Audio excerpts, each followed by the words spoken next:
wabarakatuh. Salam sejahtera untuk kita semua.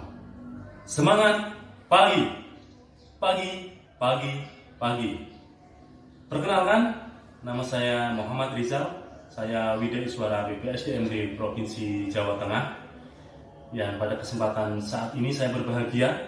Karena kenapa? Karena saya ditugasi untuk mengampu materi pengukuran kinerja pada Diklat Penyusunan Sistem Akuntabilitas Kinerja Instansi Pemerintah Kabupaten Purworejo tahun 2020. Pada video pengantar ini, saya akan jelaskan dulu dasar hukum dari pelaksanaan Diklat Sakit, utamanya pada materi pengukuran kinerja. Dasar hukum yang pertama yaitu Undang-Undang 28 tahun 1999 tentang penyelenggaraan negara yang bersih dan bebas dari korupsi, kolusi, dan nepotisme. Kemudian ada turunan di bawahnya Peraturan Pemerintah Nomor 8 tahun 2006 tentang pelaporan keuangan dan kinerja instansi pemerintah. Kemudian ada Peraturan Presiden Nomor 29 tahun 2014 tentang sakit.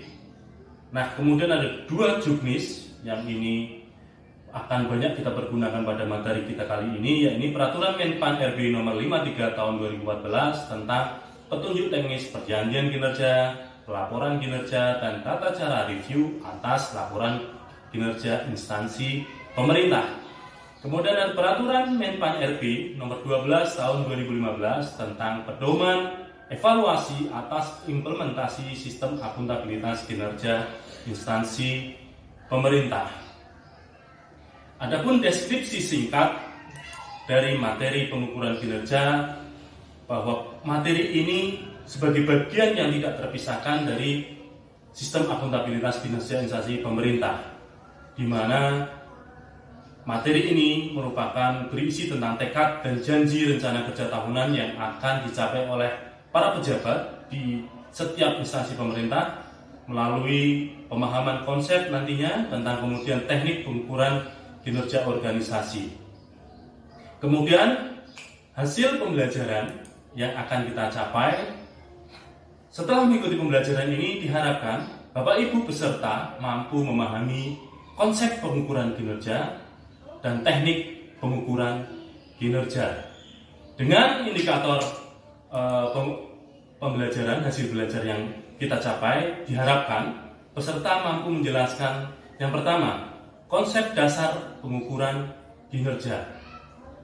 Itu mulai dari pengertian sampai dengan elemen-elemen pokok. Konsep dasar pengukuran kinerja. Kemudian indikator hasil belajar yang kedua yang hendak kita capai, diharapkan peserta mampu menjelaskan dan mengukur teknik pengukuran kinerja.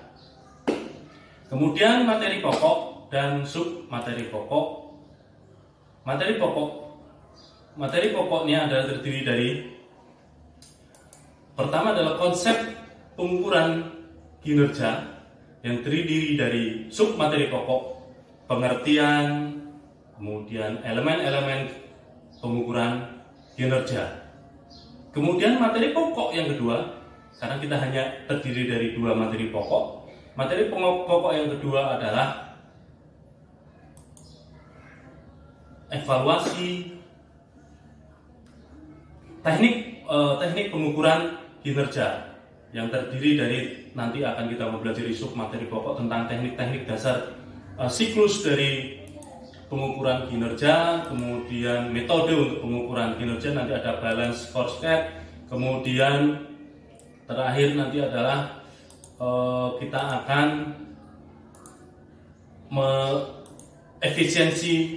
menghitung efisiensi dari kinerja instansi pemerintah. Kemudian Bapak Ibu, metode dari pembelajaran yang akan kita laksanakan, metode pembelajaran kita adalah fully e-learning. Fully e-learning di mana nanti rencananya akan kita laksanakan pada tanggal 20 Oktober. Untuk jam pelajaran pertama kita akan menggunakan Zoom meeting dengan sinkronus antara pengajar dengan peserta akan bertemu melalui virtual Zoom meeting. Kemudian setelah 1 jam di mana metodenya adalah ceramah, kemudian diskusi tanya jawab. Kemudian dilanjutkan setelah 1 jam pelajaran dilanjutkan dengan diskusi per kelompok. Dari 40 tiga peserta nanti akan dibagi menjadi 3 kelompok, di mana satu kelompok kurang lebih berisi 14 peserta. Di sana nanti akan diskusi dengan chatting secara virtual. Jadi langsung chatting secara sinkronus. Saat itu juga langsung melalui ketikan chatting, peserta menanyakan apa langsung dijawab diskusi melalui chatting.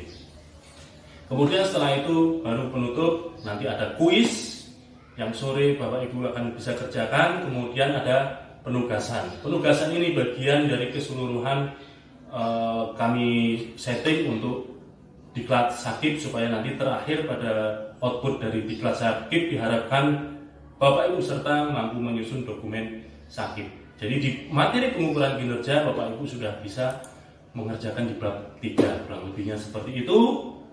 Baik Bapak Ibu, terima kasih atas perhatiannya di video pengantar kali ini. Semoga bermanfaat, jaga kesehatan, sampai ketemu nanti di diklat sakit untuk materi pengukuran kinerja. Wassalamualaikum warahmatullahi wabarakatuh.